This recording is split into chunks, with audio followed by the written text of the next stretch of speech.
अरे राम राम काकी। राम राम बिटिया, राम राम। अरे भैया ये टमाटर कैसे लिए हो? नहीं ले बेटा, ज्यादा की नहीं है। तो काकी बात बताओ, टमाटर इतने लाल कैसे है? कब ब्यूटी पार्लर से चले आए हैं का?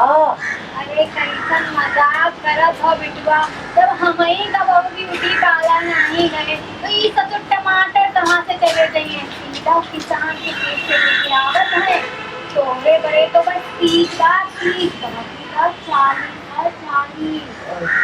काकी हम बताएं तो हमका 3 पाव दे दो। और काकी जानत हो, सोना सस्ता होए ना होए, लेकिन ये टमाटर जब सस्ते होते हैं ना तो लेक पड़त है।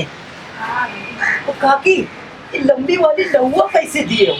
ये तो रात में भैंसिया वाला टीका लगाई दे रहा था, इस शिल्पा शेट्टी जैसे लंबी हुई गई है। अरे राम का नाम ले बिटवा, राम का नाम।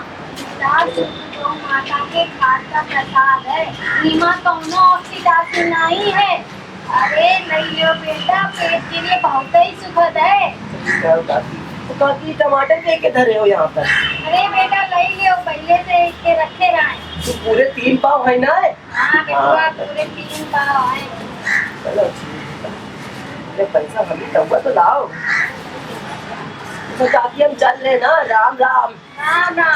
अरे बिटवा है। हाँ काकी हम तुम्हारे ही तीर आवत हम खाली। हाँ, बिटवा। इम्तिहान में बच्चा पास ना होता होगा, बच्चे को स्कूल में कुछ समझ में ना आता होगा, बच्चा बड़ा होने पर भी बिस्तर गीला करता होगा, बच्चे के दांत समय से नहीं गिरोगे, धंधा मंदा चलता होगा, बिजनेस व्यापार में घाटा होता होगा, ऑफिस में बॉस की परेशानी, दिन रात बीवी की टिकटिक सुन सुनकर आप परेशान हो चुके होंगे। ग्राहक गाड़ी पर माल ले जाओ और आपको पहचानने से इनकार करते, आपकी मनपसंद लड़की आपको पसंद ना करे, आपकी प्रेमिका आपको पहचानने से इनकार करते, घर में पढ़ा लिखा लड़का बेटा होगा, बेटी क्या लेकर नहीं चिंता, आपको खुद के लिए पड़ रहे, अस्पताल के खर्चों से आपका दिवाला निकलता होगा, पुलिस वाले रोज थाने में हाजिरी लगवाते होंगे, आपके हाथ में का इलाज किसी भी बाबा लुकमान के पास ना मिलता होगा, आपके हर रोग हर परेशानी का इलाज हमारे पास है। एक दवा एक दवा एक दवा, शनि की 7.5 का 100% गारंटी के साथ इलाज करने वाला काले घोड़े की नाल की अंगूठी, काले घोड़े की नाल की अंगूठी, कीमत मात्र 10 रुपए 10 रुपए 10 रुपए 10 रुपए। भैया ये बीच सड़क पर काहे मजाक करत हो? कि भला एक अंगूठी सारी दिक्कत का हल कैसे हो सकत है? अरे बाबूजी, आपने कभी शनिचर महाराज का नाम नहीं सुना क्या? कि कौन नहीं देखता है का टीवी पर तो सारी दिक्कत का हल बतावत है? आप भी ना बड़े भोले मानुस है। शनिचर महाराज मतलब शनि ग्रह, नवग्रह देवताओं में से एक देवता शनि जी भी है।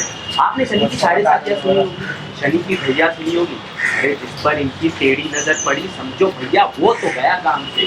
ओहो, मतलब ये सारी दिक्कत जीवन में ये शनि महाराज के चक्कर में आवत है। तो फिर माना कि जो है ये भी बुरे स्वभाव के ग्रह है, लेकिन इनका ऐसा ना करे चाहिए इंसान का। हम सही कहें ना? अरे नहीं, आप गलत समझे। शनि जी को तो पाप ग्रह माना जाता है, लेकिन वो बुरे नहीं है। उन्हें तो न्याय और धर्म का देवता माना गया है। इसलिए तो देखिए, अदालत और वकील की वर्दी का रंग काला होता है, शनि जी का कलर। अरे जो बुरा काम करते हैं उन्हें वो दंड देते हैं, और सत्य के रास्ते पर चलने वालों को इनाम देते हैं। लेकिन आजकल सत्य के रास्ते पर चलता कौन है भाई? हर रोज हम सबसे कोई ना कोई पाप हो ही जाता है। फिर शनि जी अपना हंटर निकाल कर शुरू हो जाते हैं सरासर सरासर। उनका बड़े भारी ज्योतिषी लगत हो। तो पता है हमका तो लगत है कि हमरे पाप का गड़ा भर गवा। घर तुम हमका जितनी परेशानी गिनाए रहे हो ना, बस 80% तो हमरे सर पर 24 घंटे सवार रहा थे। अरे नहीं, हम ज्योतिषी नहीं है, यह तो हमारे परम पूज्य गुरु जी का प्रताप है। वो परसों से हिमालय में एक बर्फ की कंदरा पर समाधि लगाए हुए बैठे हैं। उनसे ये धरती पर रहने वाले मनुष्यों का दिक्कत देखा नहीं सकता। एक दिन हमें दर्शन दिए और कहने लगे, मनसुख कब तक औरतों को चूड़ियां पहनाएगा, कब तक अंडरगारमेंट्स बेचेगा? अगर मेरा सच्चा चेला है तो सीधे मेरे पास चलेगा। मानसरोवर की गुफा में बरसों से समाधि लगाए हुए बैठा। तुमको गए मिलने अपने गुरुजी से? और नहीं तो क्या, गुरुजी ने कान में मंत्र दिया था, जाते कैसे नहीं। फिर क्या, खोज करते करते पहुंच गए गुरुजी की गुफा में। बरसों से तपस्या करते करते गुरुजी की जटा और दाढ़ी बढ़कर एक सी हो गई। फिर शरीर से मानो इतना जोत निकल रहा था जैसे गुफा में किसी ने पुलिस का CFL लगा दिया। फिर क्या, कुछ देर हमने गुरुजी को दंडोत किया।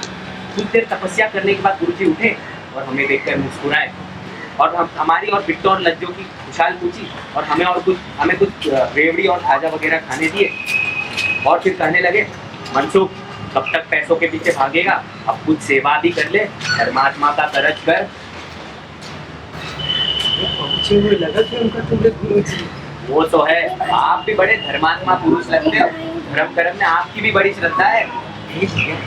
ऐसे बात ये तुम्हारी बातों में हमका बड़ी रोचकता लगा थे और आजकल तुम्हारे जैसे ऐसे ध्यानी ज्ञानी पुरुष कहाँ मिला थे और तुम्हारे जैसे ऐसे शिष्य। वो तो है, फिर गुरुजी ने कहा कि पृथ्वी पर पाप बहुत बढ़ गया है, हर जगह आग लगी हुई है, ऐसे में दुखी जन के प्रिय करने के लिए मन व्याकुल होता है, लेकिन ये मूर्ख मन यह नहीं समझते इस जन्म में तो यही पाप की गति उठाते हैं। ठीक है गुरुजी, इन सब में ना ऐसे ना ही होना चाहिए। फिर गुरुजी ने कहा कि ये मैं तो हिमालय छोड़कर आ नहीं सकता, पर तुझे मेरा एक काम करना होगा, तू तुरंत नीचे जाओ और ढेर सारी काली घोड़े की नाल की अंगूठी लेकर आ। हम कुछ समझे नहीं, गुरुजी ने डांट लगा दी थी, फिर क्या सरपट हम दौड़े हरिद्वार, अंगूठी तो वही मिली। तो कोई सारी ये सब कच्चा माल ये सब का हरिद्वार से आवत है का? तो आपने भी ताड़ ही लिया, सारा कच्चा माल पाला, और ये रुद्राक्ष और स्फटिक की मालाएं हरिद्वार में पाई जाती, ये सारी तमाम चीजें पहाड़ी एरियाओं में पाई जाती। बताओ ये जो लाल नीले पीले कलर के पत्थर होते ये भी वहीं से आवत है का? आप तो लगता है धंधे की सारी पोल पट्टी आज ही खोल लोगे। ये बड़ा मुश्किल काम लगा थे, बहुत कठिन काम है। मैं तो कहता हूँ आप भी 3-4 अंगूठी ले ही लो। ये भैया तुमका 3-4 की 4 अंगूठी पूरी कहते हो।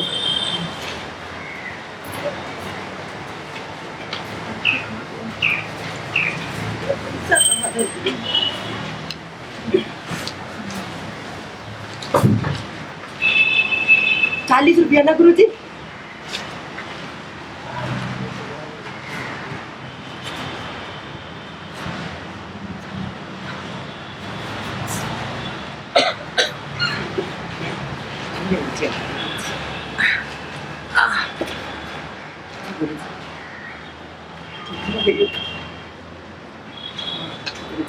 चल ना